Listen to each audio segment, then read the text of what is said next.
in those performance courses at the time, they just, favoured the pretty little blonde haired girl, and, anything that was unique. They just was like, they just, didn't know what to do with it. Story of my life. They didn't know what to do with me and the other girls that were there, not just the men.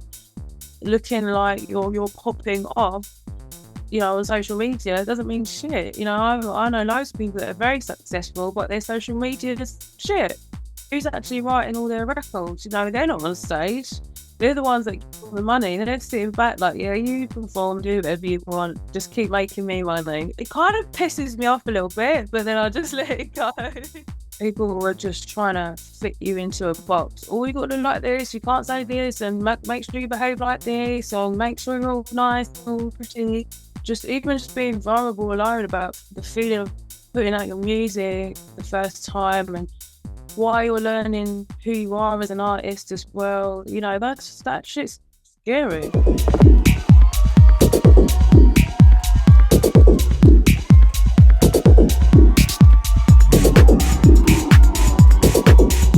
We're ready to start, yeah?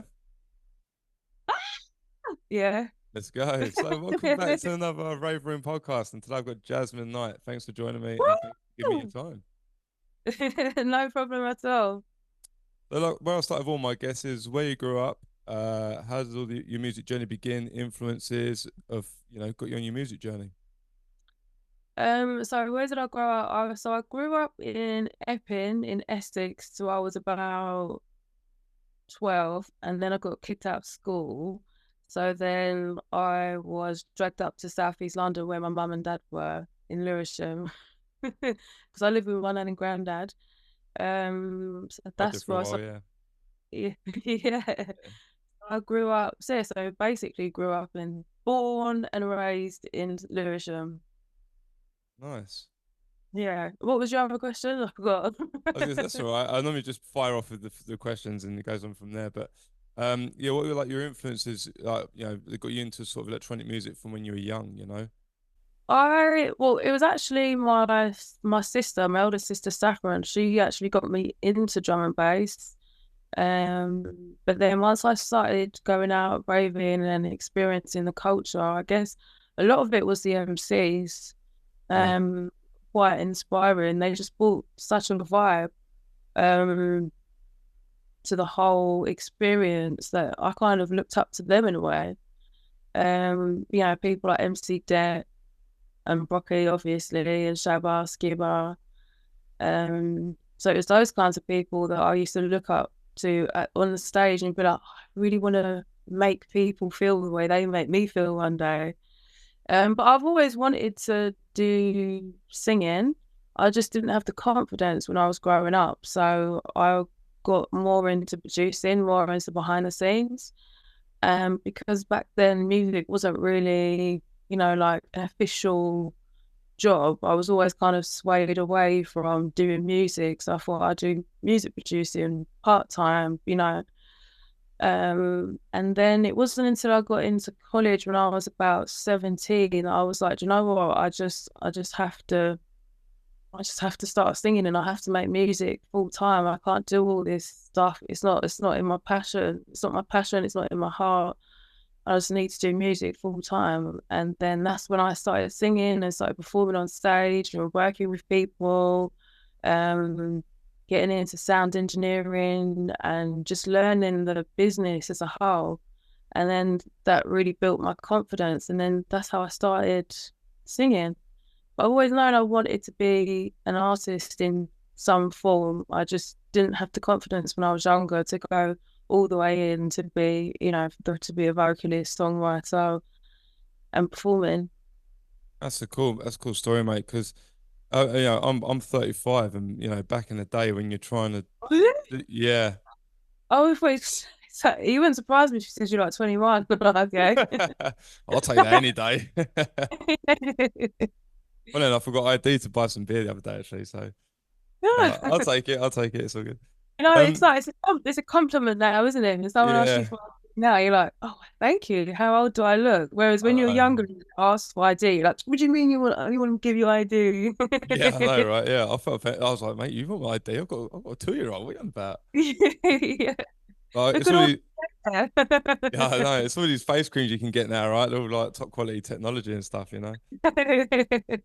Um, so I gotta go back, obviously, like when you're young, I totally get it because like at school, you know, music was like when I was at school, it was like, oh, you got to learn the piano, you got to learn like the drums and the recorder, Yeah, you know, the classic recorder. Everyone had to learn at older, school, right? yeah. I Yeah, had a blue one. that's so old school.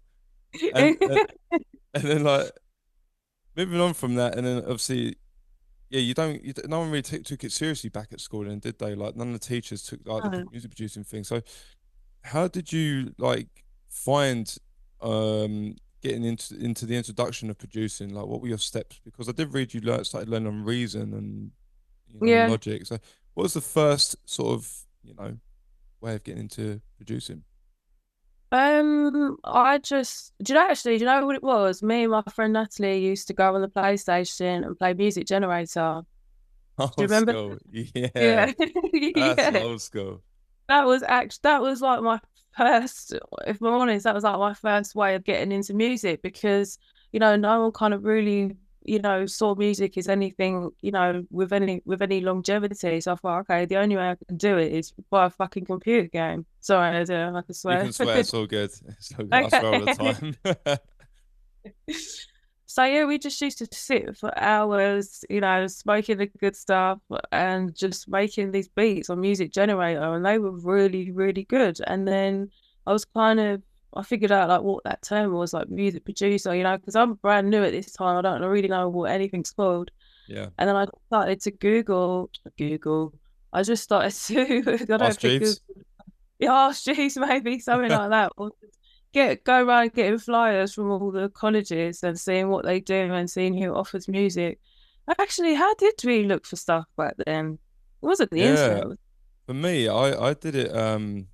It was MySpace and all that sort of Bebo and all that back in the day. I tried to do it through that, the DJing and yeah, Jesus, that's going back. But yeah, so I'd get flyers and then I'd see who was offering what. And you know what? Most places were offering some form of music course. And that's how I got into music production. Again, because I didn't have the confidence, and I've always written songs. Most of the time when I was younger and starting out, I didn't have any music to go with it. I wasn't connected with anyone. But that's how I got into the producing side of things because it was, I don't know, it was the only thing I could get my hands on, really. Everything else just seemed so far away. So I just yeah. thought music production was the only thing that I could get into. I tried DJing on my dad's decks with the vinyl, but I just kept reloading it every time. I was like, reload, that's fucking sick. Yeah, pull up. I wouldn't be a good DJ because I just keep reloading it every time. And my thing back in the day was mixing drum and bass and R&B. I'm making it sound like I was good at the time, but I don't think I was that good. But yeah, so music production was the only thing that kind of seemed real or realistic at the time. So that's how I got into it. Yeah. Oh, nice. How was you and Natalie's first track on the PlayStation? How did that sound like? Oh, do you know what? It was a dancey, kind of housey, techie track, or maybe even more with a touch of like hardcore in there. It was really like but it was really, really good. I really wish that I kept my memory cards because I moved house and I had all my GTA and Knockout Kings and all my levels saved on my memory cards. And then I moved house and I lost them. And I got so angry that I just never played PlayStation ever again. It's, that is the only memory I wish was saved. All right. Maybe I'll go digging in the loft or the garage or somewhere and maybe find it and try and retract it. But that if I could, that would be epic. I'd have to release this well. Yeah, you have to, yeah. Oh, wow, that actually sounds really good, yeah. Yeah. Um, I'm not going to sing anymore. I'm going to produce on PlayStation. yeah, there's some people actually still do that on YouTube, don't they? Like the videos. Yeah. Do they have, does music generator, is that a thing anymore? I don't know. I remember getting the thing in the cereal boxes called EJ, and used to like do it on there. And I tell people here over here in Canada, they're like, oh, we used to, as kids, we used to get like these DJ software in cereal boxes. They're like, what? I'm like, yeah, Yeah. that's like it's part of our what our lives, right? Growing up. And they're like, no way. And I say, yeah, we used to get this thing called EJ or whatever it was. And I got a slight memory of that. Yeah. yeah, yeah. And so, So how did you get into using Reason then? Like, how did you get introduction to that? Because at this point, I'm trying to tell a story from yeah. you from doing it. So how did you find Reason and get into it? Because I use Reason. I've been using Reason since version 3. So Yeah. how did you get like introduced to that? So reason was what was taught at a college I went to. I was doing evening production courses. I think it was South Kensington College, South something somewhere. I think it was something like that. Oh no, it was at the I can't remember the name of it, but basically the college was that's what they gave us to. That's what they taught us on. I had Gotcha. no idea about programs or doors, back then. So Yeah. I just thought reason was the only way. That's like my friend Sam. He taught me when I was about 15. We went round to his house, and Mm. he was like, he went to college and learned, and they taught Reason and Logic. And he was Yeah. like, oh, do you want to? I said, can you show me? Because he was a drum and bass producer, and I was into house and everything back in the day. And he was like, yeah, I'll show you how to do it. So I used to go around his house every evening, just show me how to, you know, Oh, yeah, it was kind of, similar sort of thing to what you was doing. So moving from like that sort of era, then what sort of music was you creating on Reason and at college and stuff? What were they showing you? it was always some form of what I know now as some sort of drum and bass. Before I wasn't really not sure what to call it, but it was always some dance music, definitely the 175 BPM. Mm. I just couldn't help myself. That's just where I was led to by the drum and bass gods. So when did you start singing then, or gaining the confidence to start like? Because obviously you was always writing lyrics, like you say. But when did you start like actually gaining the confidence? Now you're getting a bit older, and you're learning producing. Like when did you get the confidence to start singing? So that was when I was like, you know, I can't go to college and do all this, equivalent GCSEs or English or maths. I just couldn't do it anymore. And I was just like, you know what, I'm doing a course of music full time. I don't care what anybody says. And then that I went to Southwark College in Bermondsey, and they offered a full music course with everything, like I said, sound engineering, music performance, music theory, production, business, and we had to put on shows every term, if I remember correctly, every term or every couple of like every twice a year or something like that, and that just built my confidence. And then plus we had to work as an ensemble and work together and work with other musicians, and it just kind of really got me into my groove and made me feel like, yeah, this is where it's meant to be. And then being around like-minded people as well, who also had similar visions to me, made me think, okay, this could actually happen. This could be a thing. And that kind of really built my confidence to know that I wasn't the only one, because when you're growing up, like at the time when I was growing up, no one was really interested in doing music. They did it as like, oh, just like bedroom stuff, but they Hmm. wasn't thinking about having a career in music. They would go down the traditional route. So you end up thinking, am I fucking crazy? Am I the only one that just Yeah, yeah. doesn't do any of this stuff? I'm not excited by anything but music, and I just have to go with it. And yeah, thankfully I found Southwark College, and then from there, through working with lots of different great people, it just slowly built my confidence. And yeah, and then it all kind of kicked off from there, really. That's really good you mention that because obviously back then we didn't have like all the social media we have now to, be in like groups and find Yeah, like-minded people in like music and stuff, right? And it's yeah. good that you highlighted that. you know, because there's a lot of people out there, like even I spoke to, and they asked me, they're like, oh, you know, how do I break into it? I'm like, you know, surround yourself with like-minded people that want to be successful and want to learn it and stuff, you know. And Yeah, what you're saying about your story, like learning it back that way, is going to make people feel a lot more easier and more confident, like getting into yeah, music that way, you know. Like I feel like everyone's got a certain story, and some of their stuff benefits other people, right? yeah, yeah, definitely. Yeah, So, how did you learn the music business part of it? Because I think this is quite important. A lot of people think you can just throw stuff on yeah, social media and yeah. make music, but not understanding the music business. What did they teach you about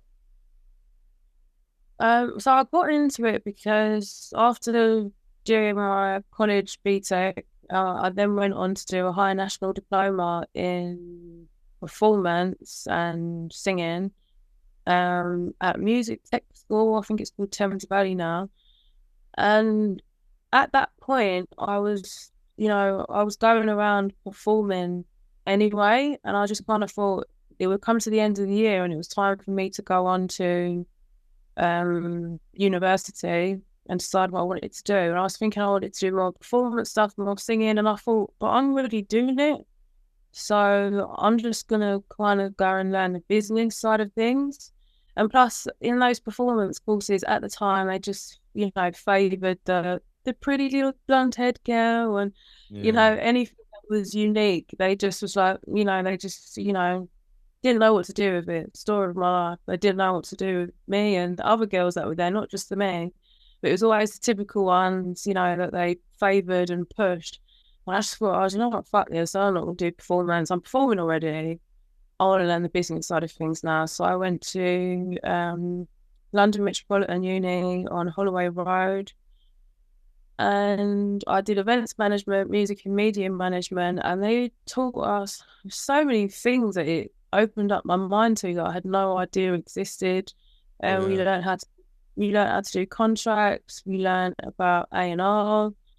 Um, we learned about marketing, advertising, sponsorship, so many things, and it was just so great to get to do that part of it, because I'm also passionate about, behind the scenes, the business side of things as well. I don't just always want to be on the stage like, look at me, I'm yeah, number one. I'm actually interested about, the creativity behind the scenes and what makes the person at the front look so amazing.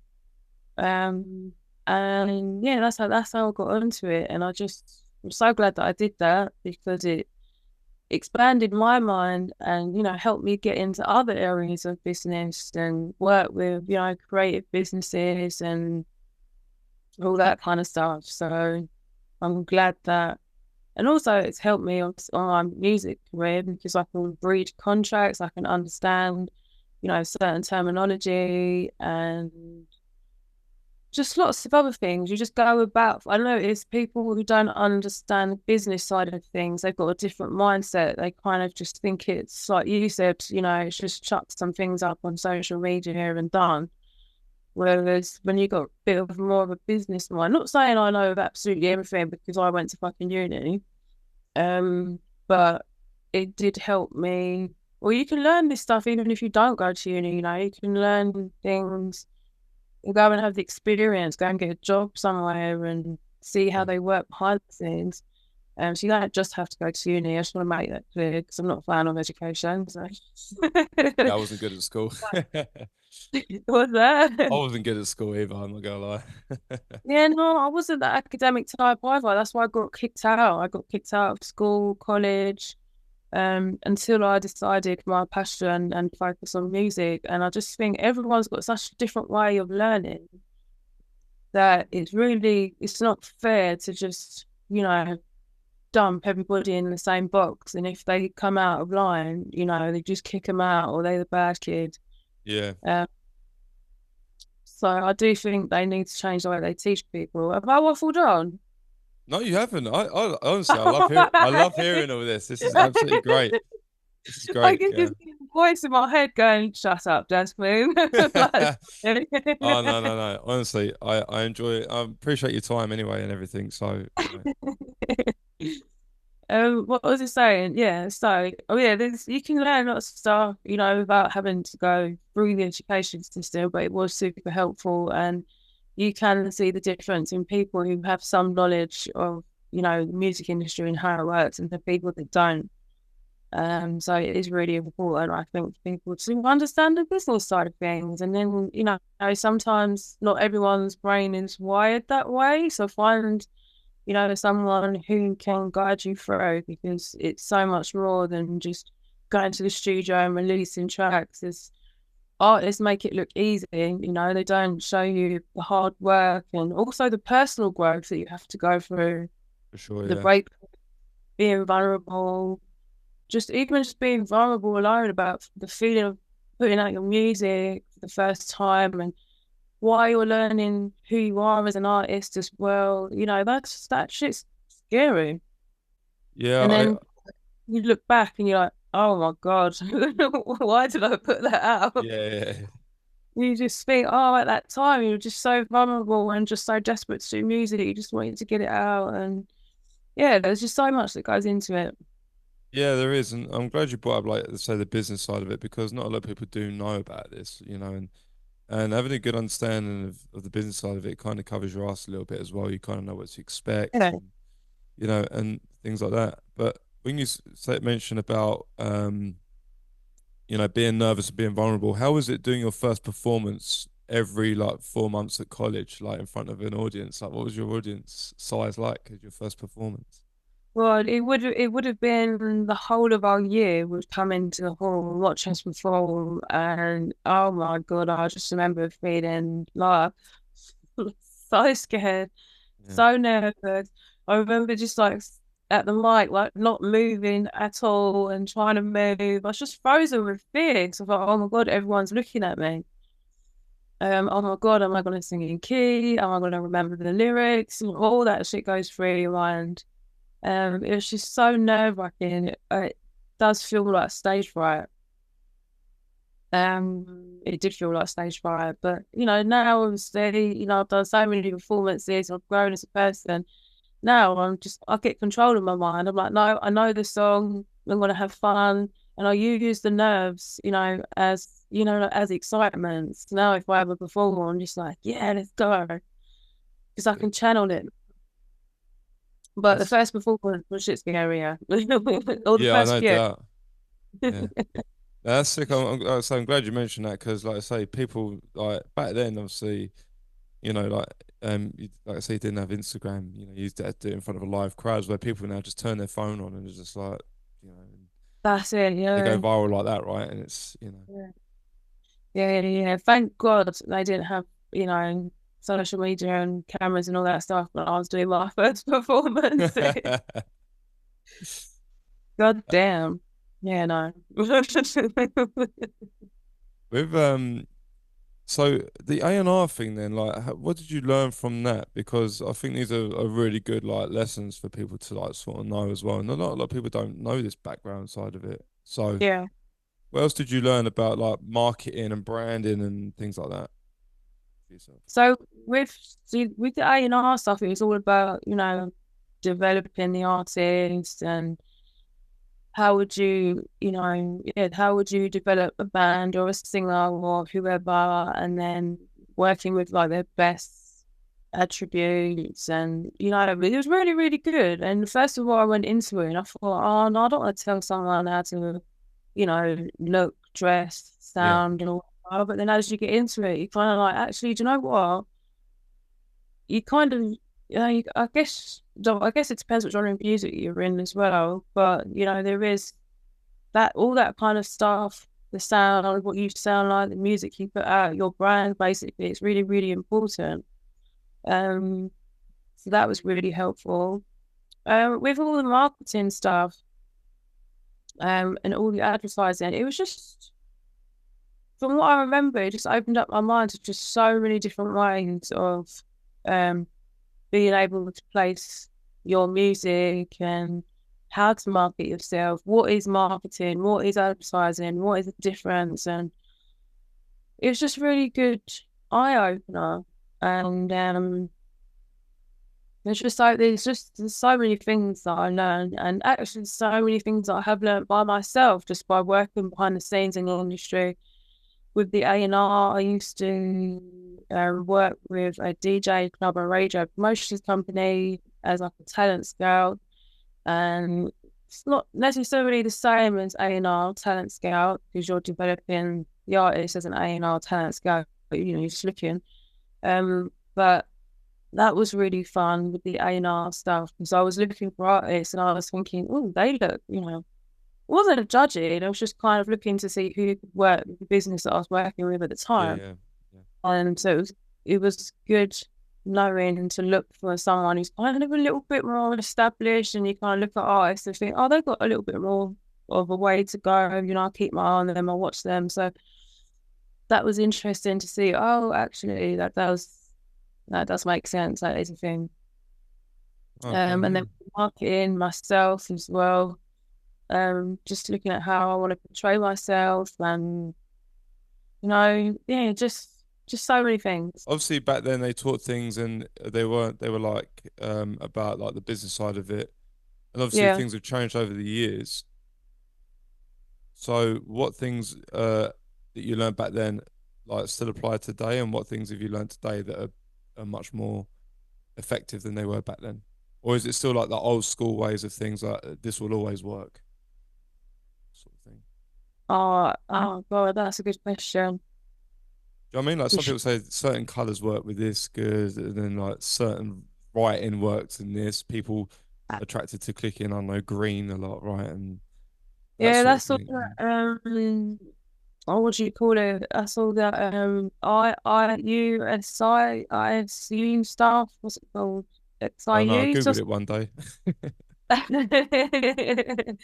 It's basically where you look at a website and make it more pleasing for the customer, so they're more Yeah, likely to and all that different colouring and stuff like that. Oh, sorry, it's a bit of pain. Yeah. Oh, you're good. okay. I say So yeah, was there you're any like new things that like you've learned now that are better than previous, or is it still like there's a certain structure that always works that you learned from back in the day? You know what I mean? um, I think things have changed in terms of how record labels work. I think that back in the day they used to just throw loads of money at artists. And now, they don't want to give out anything, and they kind of want to Yeah, take advantage of your publishing, your sales, whatever endorsement deals you've got. So it's like a 360 deal. So that's definitely changed. Is there anything in particular that's changed? I think this. things like that you've learned now, sort of thing as well. Yeah, What have I learned now? yeah, like from branding and A&R, all that stuff as a brand, like different from back in the day, kind of thing. I think that, yeah, back in the day, I think people were just trying to fit you into a box. Oh, you got to look like this, you can't say this, and make sure you behave like this, or make sure you're all nice and all pretty. But then I think now, where artists have got a lot more control, I think um, record labels and marketing, execs are seeing that actually it's quite fun to have someone be themselves and be creative. And I think they're realizing that, artists do have a good eye for what's good, and they're trusting the artists a lot more. So I think that's one of the things that has definitely changed, which I think is good, because now Yeah, everyone's a bit more freedom to be who they really are, and they're not trying to, fit into any boxes to please people. It's kind of a little bit changed where, these companies are trying to please the artist rather than the artist please the company. yeah, I get what you're saying. Yeah, because like you say, back in the day, people used to throw money at artists, but now it's kind of changed, right? And you're trying to, as an artist now, you're trying to scrape money to get, Yeah. from things, right? So, yeah, Give that's me kind. something to Yeah, eat. exactly. And that's why I asked the question because not a lot of new singers, producers, and everything above, don't know what it was like back then, and I'm trying to paint a picture of your story of like, what you did back then and what you've learned now that's different from, Okay. yeah. Well, I think definitely back then as well, be it from an artist point of view, obviously the way you promoted yourself was different. I'll be going around, giving my CDs out for free, or, having someone come with me if I've got a gig and handing out CDs. I mean, I didn't do it relentlessly, but it was a Mm, thing. Just like, oh, got my CD, listen to it. Some people charge, I didn't, I just gave it out for free. Now obviously you've got all social online. media, Yeah, so yeah, that that was a big change. I mean, a great change, but I do at the same time miss that connection you made with people, like by meeting them on the street or wherever you'd meet them, and you'd be like, "Oh, wait, I got my CD." Then you build that relationship that way, actually in person. So yeah. that was one thing I do miss. And that's the thing I was trying to, sort of explain to people was that it's still good to go out and meet people face to face and build that connection. Yeah, Like you say on the business side of it, and other people surrounding yourself with like-minded people, things like that. yeah, So yeah, yeah. Okay. And I've actually started going, I'll try to go to like networking events where, or they're having, speakers come down and talk about the industry. I'll try to go to some of them and just meet new people and just connect and, just like, oh, this is what I do. You never know who you're going to meet. Just because I just miss that interaction. But it is also helpful to have social media. You can just yeah, send. yeah, definitely. So how did you start going about getting like if some more doing like collaborations with like producers with your singing?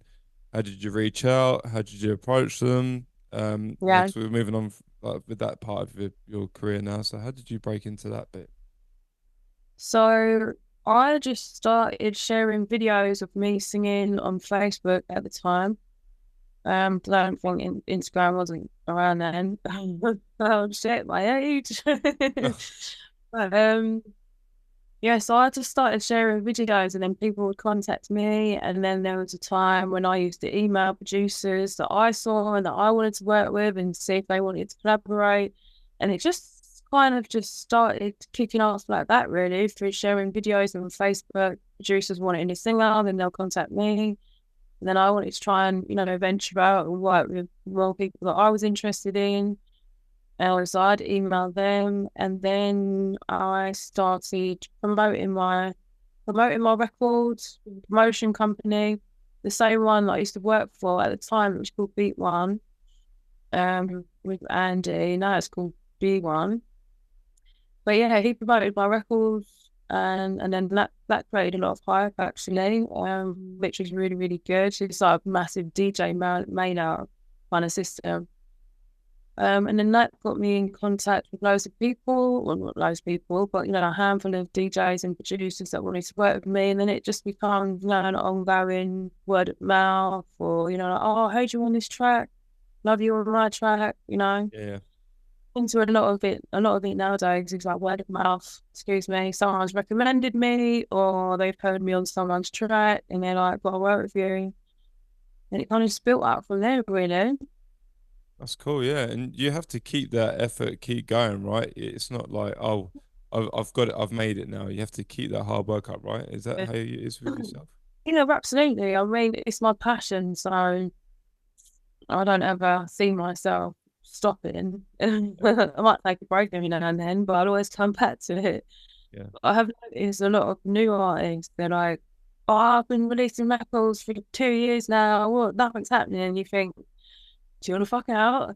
It's only been 2 years." Mm, You got to be consistent. You're evolving as an artist. Just because you released a couple of tracks over the last few years, it does not mean anything's going to come from it. You just got to keep working. And I think sometimes people focus too much on how they think they should be doing that they forget to actually create. They just consistently comparing themselves to other people and they get lost in that and they forget, hold on a minute, this is a journey. And people just kind of end up just giving up because they're not getting what they want, like Yeah, that.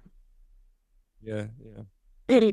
And it's good that you mentioned that, like you say, because you know a lot of people just I think with like these 15-second videos now you see online, everyone thinks it's instant success, but they don't see, you know, there's that meme of the iceberg, right? The tip of the iceberg is the Yeah, success, but everything underneath the water is yeah, like, you know, all the yeah, hard work, right? yeah, yeah, yeah. And that's it. It was what I said earlier. Like it looks, if you're looking at an artist's page or whatever, it just it looks like it's easy. It looks like, Yeah, just excuse me, just a few videos here and there, just a few releases. Some people can get lucky. Some people, are well connected, have boyfriends who or girlfriends who knows someone, whatever. Some people can get lucky like that, and it is a quick fix for them. But the majority of people, it takes a long time. hmm, yeah, yeah. No, I totally agree. Mm.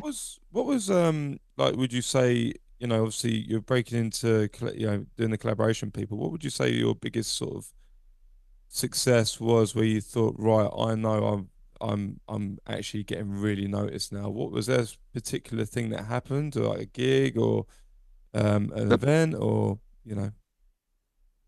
Um, that's a good question. Sorry, I like to come out with the questions. Do you know what? I don't know. I guess the only way I realised it was when there was a certain caliber of artist that wanted to work with me. Yeah, That's the only way I'd noticed it. Whereas maybe it's best if you ask someone who knows my journey, not me, because I'm just in it. So I'm just writing, working with loads of people, and I'm just like, oh yeah, sick. That person wants to work with me. Yeah, sick, yeah, sick, sick.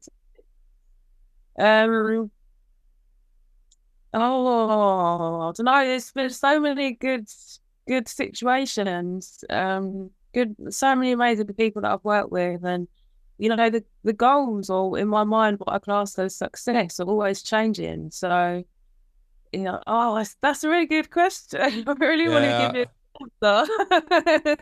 'Cause you know what I mean? Though, like you think about all that hard work that you've done, and then you could be like on stage, and there's something click in your mind, and you're like, "Wow, all that hard work's paid off, and I'm in the position I want to be in." I guess it may be just like in the last three or 4 years where I've just been working with, so many different producers around the world. I guess a big one was these guys called Alchemists. They're from LA, one's from LA, one's from Switzerland, I think, and they do side trance music.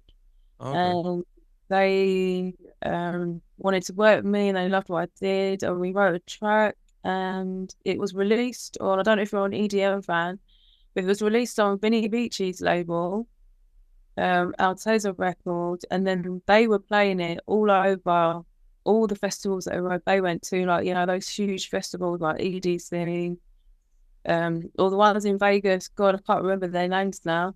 Plus that shit, isn't I it? don't know what he's on about. EDC, Electrical E Daisy Carnival, or something. Yeah, like, yeah, Yeah, those huge festivals. I'm watching it. I'm like, oh my God, the Vinny Beachy guys, they are the Vinny Beachy guys. Vinny Beachy, they're like fucking huge. And I was getting on a playlist and getting played by all these insanely popular EDM guys. And that was a moment I was kind of like, well, shit. yeah, yeah. Well, fucking, I've actually done it now, Jesus. Yeah, I guess that you do actually. Yeah, from then I was kind of like, oh, this is giving me like a new sort of confidence, strength, power. Like, yeah, okay, but in general, I think it's just continuously just working with lots of different producers and artists. Well, a certain caliber, and you think, oh yeah, want a bit of me, yeah. yeah, yeah. Awesome. It must be like kind of funny because like you got all you look at like these big like festivals and events, and then like I don't know the way I look at it is that like Roger Sanchez played my track in Miami, No, music conference right years ago, and then I'm like in a fish and chip shop in like this, and it's really crappy road, like getting fish and chips, but like being played out to that big crowd. You know what I mean? That kind of No, feeling's insane. no one but another artist can understand that feeling when you're just like, that's my fucking song. Yeah, I've noticed it a few times over the years. Not a lot. I've heard my song playing in other people's cars. Um, at raves, I hear my music quite a lot. You just like, yeah, that's hard work's paid it. off. Yeah, yeah, yeah, definitely. Yeah. But yeah, like I said, like the goals are always changing in my mind. What I see as success is always changing. Because there was a time when you were starting out and everyone's like, oh, you're going to make it if you get on BBC Radio 1, or when you get Yeah, on yeah, Radio 1, that's it, you're going to blow up. And then you get a Radio 1 and you're like, you're waiting for the phone. What's going to happen now? And you're like, oh, nothing's happened. yeah. Or like back in the day when you got like older people in your family, like, how's that music thing going? Like, Oh, yeah, I hate that. And people, you still doing that little music thing? Fuck off. yeah. How's the little You DJ still doing thing going that? you doing? Yeah, you still doing that little 9 to fucking 5 thing? Yeah.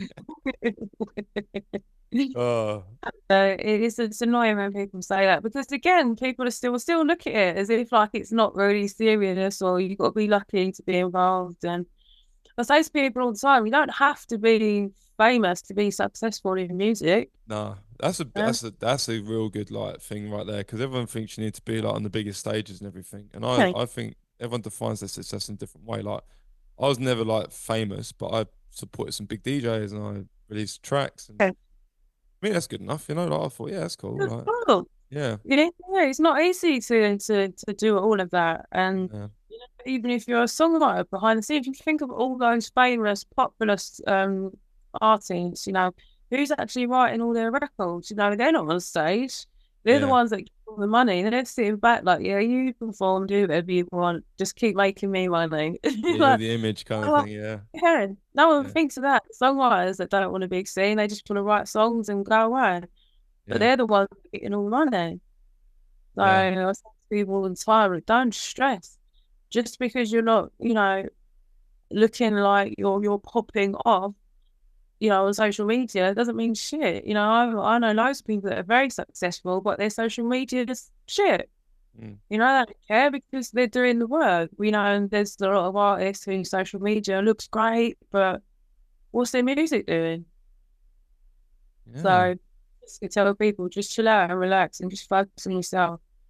It's not just one way to be successful in music. There's so many different ways. And just because you're not shouting about it or you can't shout about anything, it doesn't mean that you're not successful or will ever get successful. It's just whatever will happen, will happen. And there's so many different ways to being successful. No, it's good. It's probably good advice, like, because like I say, everyone thinks like it's all about the followers and everything like that, and it's Yeah, not. it's not. Yeah, It's not at all. And that's the thing as well. There's a lot of I know a few producers that just work with producers. Sorry, I say that again. I know a lot of producers that just work with singers yeah, because they've got a bit of pipe and they've got loads of following. But then when they get the track back, it's awful. And so I always say to people, like, when you're working with, a singer, just make sure that you're actually passionate about their voice. Make sure you love what they do. Their voice does something to you. Because if you're more hyped by their likes and their following, the music's gonna be shit. yeah, definitely. So just yeah, I've got a just quick. yeah. Oh, Oh, sorry. that's all right. That's all right. It's because Zoom Uh, sometimes there's a bit of delay in there. I was going to yeah, ask you, how is it training? Obviously, with the drum and bass background, you obviously trained your voice and did the lyrics with drum and bass. When you mentioned like side trance and things like that, how did you approach that? Because you're changing kind of your like yeah. genre a little bit and how you've always used your voice. So how did you train your voice or what did you need to change to make it suit that? And how was that process? Well, actually, if I'm honest, side trance, those guys, alchemists that I mentioned earlier, they showed me about psytrance. I did not realize that this genre existed. And when they sent me their tracks, I was like, oh my God, this is taking me to another place Yeah. energetically. I was just like, you know, this is insane. I didn't think I could love something as much as drum and bass, but well, the way these guys produce, I definitely do. And again, I just sit with the music and I just I just let my natural instincts take over and I just let my energy take over. And with all in terms of my voice, my vocal styling, where I've done a lot of training in the past in vocal styling, I think I can adapt my voice to so many different sounds and genres. And then where I'm almost in love with the music,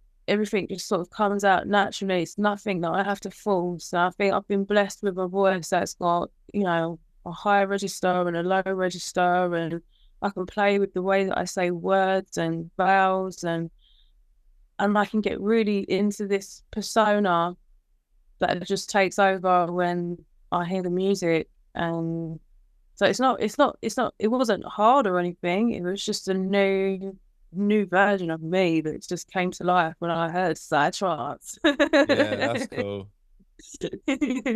Thanks to Alchemist. So thank you. That's cool. And how do you go about actually doing it? So they approach you, they're like, right, I've got a track, or do you say, or do they ask for you to just give vocals and they build the track around that? Like, what's the collaboration like with that?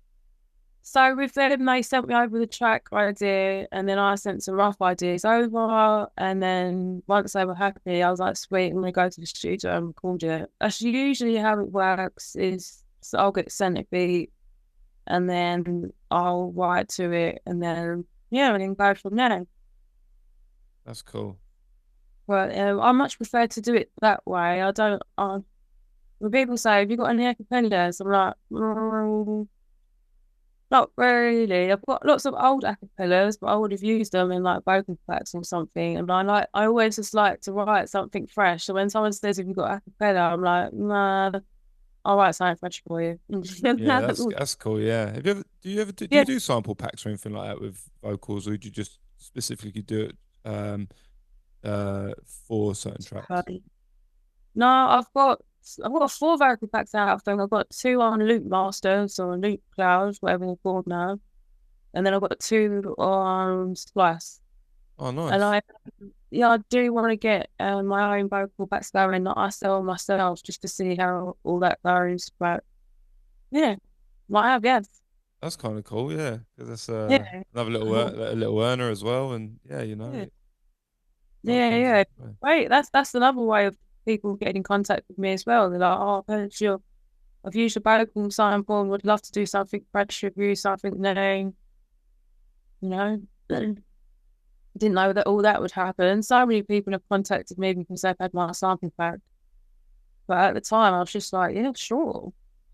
I'll do sample packs for you. And actually, the sample pack industry are the only like part of the music industry that were actually like, here's some money.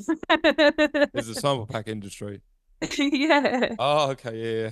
I feel like they'll give you an advance, or they give you regular statements, and whereas before everyone's like, well, who I've worked with, they're always like, of course, you need some money to do it. Yeah, sure, here you go, no problem. Whereas everyone, labels and things are a bit like, "Mm-mm, Definitely not. no, yeah, So how do you approach these sample pack brands then?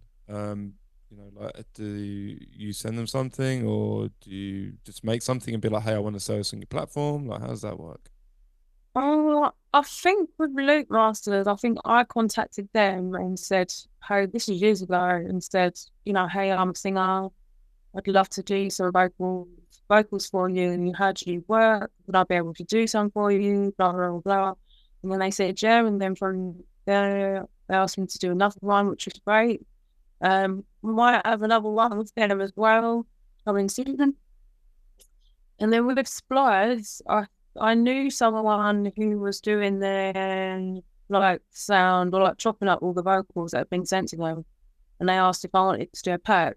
So yeah, I think this interview is going great. By the way, this is really fun. Oh, I'm glad you're enjoying it. I hope I'm asking good questions. Hope I'm like sort of putting you on the spot a little bit of Yeah. like, you know. So yeah, sample packs. The reason why I asked that question is because a lot of other people don't know what other avenues they can sort of make from music, Yeah, and like sample packs is a way of doing it. I told someone that the other day.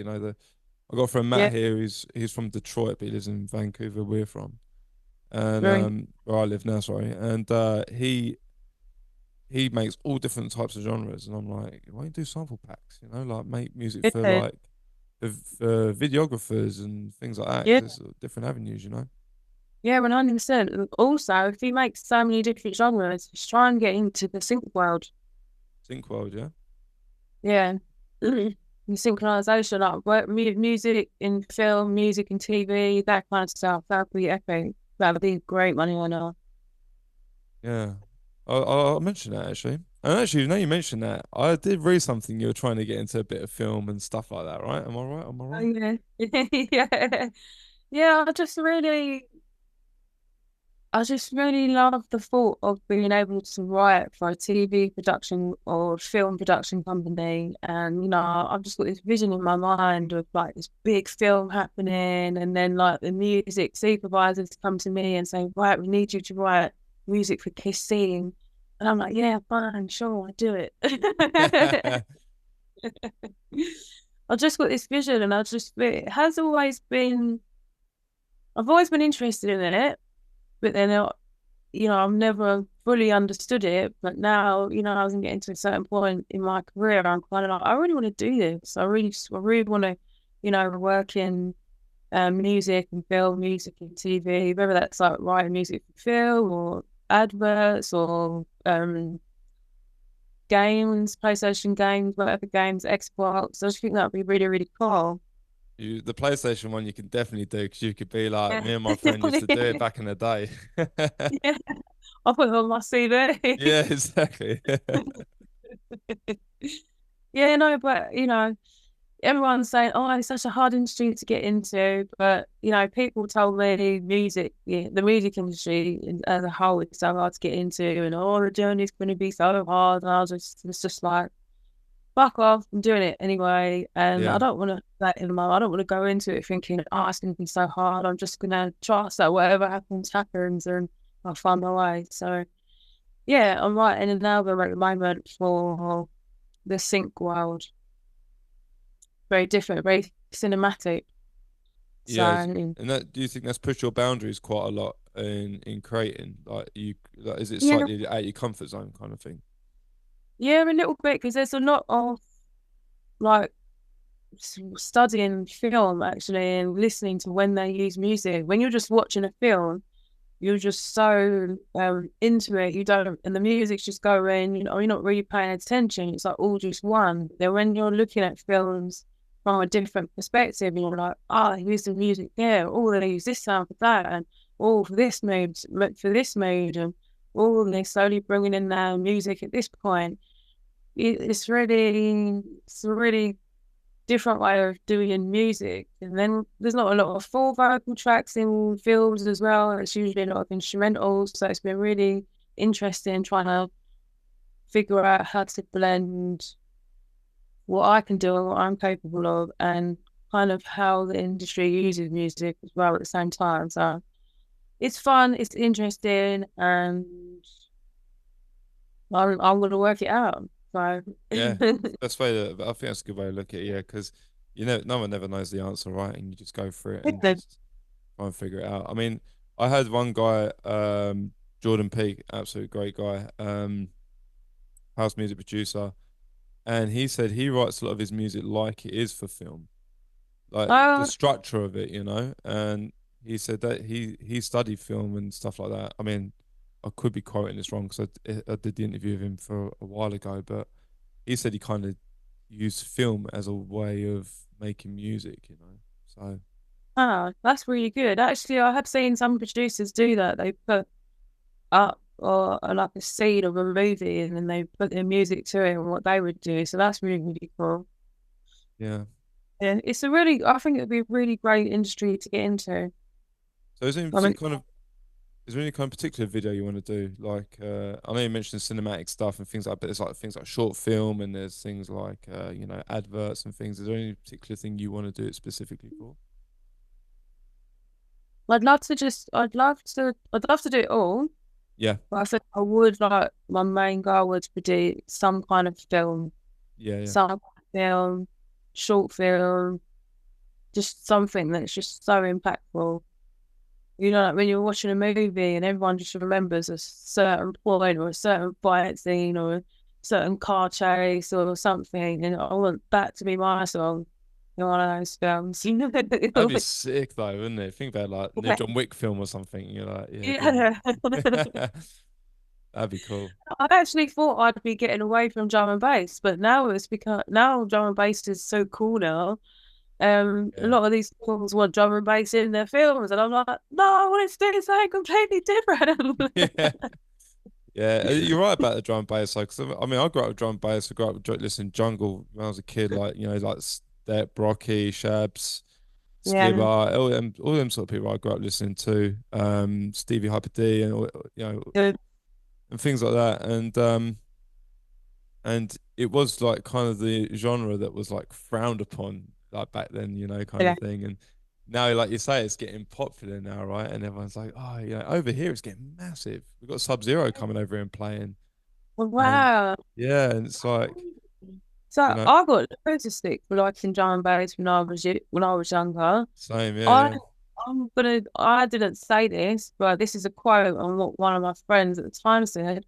And they were like, why are you listening to that white crackhead music? And I'm like, fucking hell. Whoa, wow, wow. I was made to feel like I was some sort of crackhead. I mean, I did do drugs, but I didn't do crack. Yeah, yeah, yeah. And it's not, and it's at the time I didn't understand how it just sort of blended with each other. And also, it was just the feeling I had while I loved drum and bass. I was listening to R&B and all that shit, but it was just too much. When we went out to it, there was just too much attitude, and it was all about the best dress, who can dance the best, who looks the best, blah, blah, blah, blah, blah. But then when I went to a drum and bass rave, no one gave a shit. People out on their Ah, tracks. It was just freedom. Everyone was friendly. Everyone just wanted to have a good time. So yeah, I got loads of stick for liking drum and bass back then. I almost think, but now that drum and bass is cool, I almost think, oh fuck, you don't know what it looks like. that's like people here. I'm like, I mean, when I was younger, I was listening to like Taxman, Hazards, Hype and Heist, and Mackie G was from Medway Towns as well, right? And Yeah, um, my friends booked him in a shitty pub back in the day, and well, before, and it's kind of like yeah, like back when I was a kid, it was all wearing like TN tracksuits, right? We had like the yeah, dodgy 9 carat gold on, and everyone in yeah, all my mates wanted to be MCs, and they were doing it. I checked on YouTube the other day. There's actually videos of us filmed on some really crap camera in this room, like with like a red light bulb, and everyone's smoking weed. It's all smoky in there, and they're like, like really quick, and I was a really shit drum and bass DJ. oh, oh, you still are, aren't you? I'm Yeah, I joking, probably am. Yeah, joking. yeah. But you're right though. Like when you play it, people. Like, I used to play it at school, and people used to be like, "Why are you listening to that for?" Like, well, I used to have the tapes and the CDs from when I was a kid, and I used to be like, Yeah, "Oh, I still got all the tape backs. The yeah, cool thing when I was a kid was it was cool to like garage, yeah." Garage was but not cool. Yeah, drum and bass. Yeah, it was like yeah, disgusting music.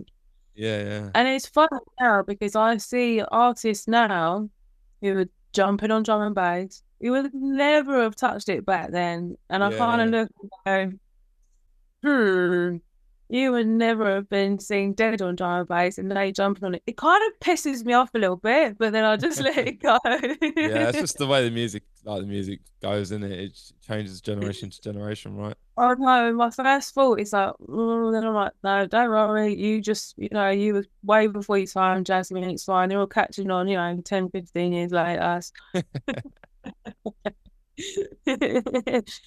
Yeah, Yeah, I loved it back then, because when I was at school, it's just like I was on the train on the bus, I used to get a bus to school, and then on the train, and have your shitty little headphones, yeah, the wire strap on top.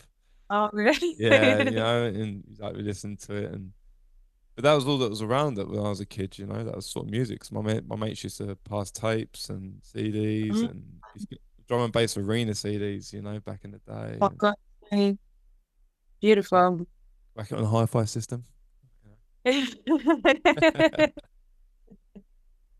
So what are Uh, your future plans then for yourself? What have you got coming up? Like what we got to look forward to with yourself?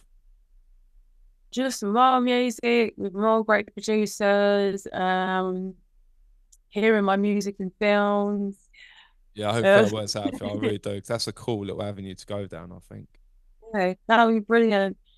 Um, so I've got loads in mind. I'm actually at a point where I'm just thinking, like, what is it that I want to do? Like, what is my purpose? What is like the end, not the end goal, but like, what is it that I'm here to do? So I'm in the process of figuring that all out. Yes, I love writing music. I'm not saying I'm just going to stop, by the way. I'm just saying, like, because I can write songs all day long, and I will do.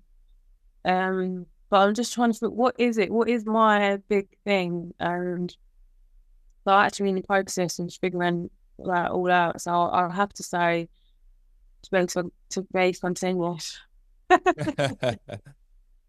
I think the film thing's really good idea. I really do, because that's kind of like That's quite a big one, isn't yeah, it? that's I'm intrigued to like hear how that process goes and what people do. Right? Yeah. Oh, I'm also got my podcast that I'm working on as well. Yes, So yes, you had your mum and dad on for the first episode, right? it's yeah. How was that? It was really fun. It was really, really fun. When everyone watches it, they'll realise, oh, that's why Jasmine is the way she is. It's our fucking parent. Yeah, I mean, we all get our traits from our parents, right? Yeah. No, but it was really fun. I really enjoyed it, and I've been wanting to do it for a long time. Well, I have always really loved radio presenting. I used to do a show back in the day with my friend, and I used to do the hosting. He was the DJ, and I absolutely loved it. So I kind of love these talking things, podcast presenting. So that might be presenting might be in the future as well. As ones. Oh, nice. So, what's the podcast structure about then? What are we going to see from that? And what's it called? And how would you come up with the name? And I want to know it all. Good. Come on, tell me, tell me, tell me. Oh, I'm still confirming the name. God damn, I've been going round and round for ages. Do you know, the first one, my first name that I had in mind was little. It was called. I wanted to call it "No One Gives a Shit" because it was going to be about. It's just going to be about how people don't understand about how to evolve. When people don't understand their emotions or grow from like, you know, past pain, past trauma, people stay stuck, and then people get happy living on these kind of robotic cycles and a shitty life basically. But then Mm. when it comes to like breaking cycles, it's really hard because we're stuck in ways and patterns for so long and programmed. But I just wanted to have a podcast that talks about understanding because I think everything stems from emotions that haven't been looked at. Yeah. Right, if that makes sense. And I just think that a lot of people's issues are from something that's happened in their past and they don't know how to deal with it.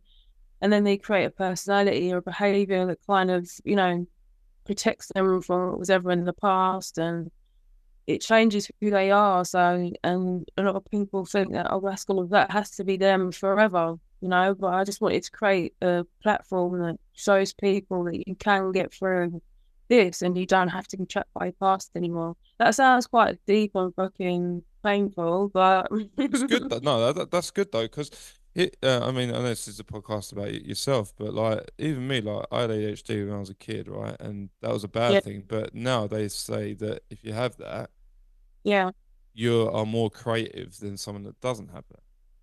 yeah. It's You a know? it's a it's a beautiful thing. It's a beautiful way that your mind thinks. It's not bad. It's just the way it is. Mm. And then I was also going to just cross that with just life, like just real honest talks about life, and then bring on music guests and in different sectors of the music industry. Because as we've mentioned on here, some people aren't always aware of what's going on in the world. They just think you'll just be an artist or a DJ producer and that's it. Yeah. Um, so it was just I wanted it to be a mix of things really, and just talking about people a bit like this, about their journey, and just being really honest and just helping people become the best version of themselves. Really, like I'm not a fucking psychologist or therapist, but I've done a lot of work on myself, and I just think, God, the places that I've been at, if I can get through that and still be happy, like myself, love myself, other people can do it. And it just makes it to be a platform that just openly talks about things like that. That's good. Yeah, because the same for me. You know, Yeah. and you know, it was what I've been through as a kid, and then like, you know, like now I still struggle with like anxiety and depression sometimes. You know, like I think the worst, and I see a counselor. I'm not afraid to talk Yeah. about it no more. I don't give a fuck. Like, I think no, it should be spoken about. And I was seeing the Yeah. counselor, and he was like, "You're thinking about something that's not happened, and you're like, I'm racking up the worst case scenario in my head. I lose like half a stone just like in worrying a week, you know? Yeah. And it'd be like, what happens if this happens? I'm not in control of that. And he's like, take it day by day. If you're not in control of it, it is what it is, you know? Well, it's And so true. I yeah, actually read somewhere that said anxiety is, oh, what did it say? It said anxiety is is yourself making up conspiracy theories about yourself. yeah, You said something like that. It's like your mind's just making up conspiracy theories about yourself. And I don't know, it was said better than that, I think. But it yeah, was, yeah. I don't know. No, I get what you're I saying. think, yeah, the brain just goes on a tangent. But yeah, I just think all of that stuff, well, I don't think we have to cope with that or live with that. I think it's something that is it's there because there's something deep within us. So it's just like trying to protect us in a way. Because obviously we're very intelligent beings and the brain tries to protect us, but you know, from when we're younger, we don't know how to get out of certain situations or handle situations when we're younger, but we're adults now. And we need to break those chains and break free and learn a new way of living and kind of realize where all that shit is coming from and let it go. And I think a lot of these things won't be so hard on everyone, Yeah, you know, yeah. realize, like truly realize where it's all coming from. Yeah, and I think that'd be a really good. I mean, definitely listen to your podcasts and stuff like that because you're right. Like with me, you know, I don't mean to make it all about me, but like but in the past I've made up scenarios in my head where I actually believe it's been true and it's gonna happen. Yeah, I mean, it's yeah, but again, like with the music stuff, it's like, and I do this and I go to the gym. It's like these are things to take your mind off that and believe like, oh, it's real, it's happening. You know, like imposter syndrome is a big thing for artists and yeah, producers and everything else, right? You don't think you are good enough for yeah, that, you know? And yeah, massive, yeah, yeah. yeah, And I was a massive overthinker as well myself. I think in my head about a scenario that might happen, you know, it's might not even fucking happen. I've already planned out how it could go, how it might go, how it will definitely go. I was just like, oh my God. And for me, I just realised my overthinking was a form of protection in a way. yeah, Help me not look crazy. Where, you know, things in my past I've been made out to look mad, mental, crazy. So over the years, my mind has tried to keep me alive by overanalyzing, which then yeah, turns into stress, anxiety, or whatever. Because, like I said, that was good back then, but I don't need it now.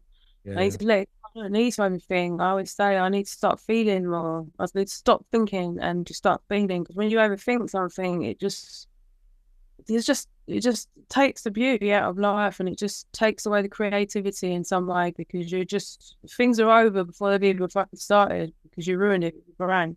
yeah, yeah. No, In I've my had yeah, I've had the same sort of thing, like, you know, because your past thing, you think you have that overprotection thing, right? But yeah.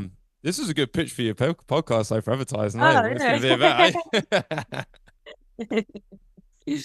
Well, that went off the scale quickly, didn't No, it's it? it's good to mention though, because obviously, like, you know, being an artist in music, it does like it's good for, you know, like slowing your brain down a bit and actually focusing on something a bit different. Like, you know, I don't talk Well, massively on the mental health things. I think there's other podcasts for that, but I do think it plays a big factor that, you know, that doing music and, you know, Yeah, like you said in previously in the podcast, like looking at other people and how successful they are, and you're not there yet, and you know, right. then that causes some, you know, that causes stress and Comparing. yeah, you know, comparing and you know, and then like actually, you know, if you're having a mad 5 minutes, you know, pull the laptop out and start making some music, you know, and that's kind of why I like to brush up on a few things like that because it all plays in itself with being creative and using your mind to do stuff like that. Yeah, massively. Well, I'll tell you, bro. What I agree. So where'd you do your podcast then? Where's the next thing? I'm still planning the next one. I've got all my guests that I want so far lined up. Excuse me. I'm going to be filming it in the studio in Kent, near you, in the city of Vaughan. Oh, nice. I just thought for the podcast, I think I will do some over Zoom, but I thought it'd be really cool to actually just have them in person. I know Yeah. obviously you're in a different country, but Yeah, yeah. let's have them in person. And then I don't want to deal with all the camera setups and things like that. I just want someone else to do it. Yeah. um, Trust me, what you do else? want someone else to do it. Yeah. Man, the struggle I've had doing it all, it's a nightmare. I But don't yeah. know. Yeah, but it's a struggle because obviously a lot of music artists, they're busy on the weekends or they're working in the weekdays. So it's really hard trying to figure out the right time, and then by the time we figure out a time, someone's booked the studio. It's like, Yeah, yeah, yeah. but it will all work out. It's fine. It's fine. I was rushing it last year. I was thinking, oh my God, I've got to get it done. I've got to get it out. And I was like, you know what? Do you know, I'm just going to go and fly. It's fine. Yeah. No, yeah, it's good to. I think it's the best way to look at it is do that because I always like worry about trying to be on a schedule to get episodes released, and you got family life and then personal life and this sort of stuff. It gets in the way, right? But Yeah. And that's why I wanted to I want to do maybe like 5 minimum episodes before I put them out. So to yeah. have them already there. And then maybe try and do one like every 2 weeks or something like that. So you haven't got a name yet, or you have got a couple of names, or see, you know, you Oh, of can course. reveal. Oh, I don't know. People are just saying, just call it Jasmine Knight Show. That'd be sick. Yeah. Why not a bit like, I don't know. Oh, they just come up with like a really cool, quirky, creative name. I was thinking I like Honest Talks or something like that. Yeah, yeah, Well, my favourite one. Oh yeah, so sorry, it's Korean but no one gives a shit. yeah. Was gonna already to be called that because it's kind of like, some people, where everything that we spoke about, it's like some people are happy being stuck in their shitty little places, and who's going to care about what I'm talking about anyway? So that's why I wanted it to be called No One Gives a Shit. That's what I think about myself when I do this show. No one's listening to me. No, but then I was thinking, okay, but if I am talking about some really deep, meaningful stuff, and I like, want to expand it a little bit, should I change the name, make it a bit more fitting? So that's why it's all up in the air. But it was going to be called No One Gives a Shit, That's still a and it cool was name, I think. quite light-hearted. Not as it was going to have serious bits, but funny bits as well. It's just going to be me. Sometimes I can be serious, sometimes I can be a child. So Yeah, yeah. No, that's cool. I'm glad I'm glad it'll work out for you, and you know, thank I you, hope it goes really well, and I hope your music stuff goes well as well. It carries on, you know, thank you very much. and yeah, I appreciate your time, Jasmine. Thanks so much for coming on and let me bore you to death with my voice, but thanks for coming on and That's for me to tell. Oh, thank you.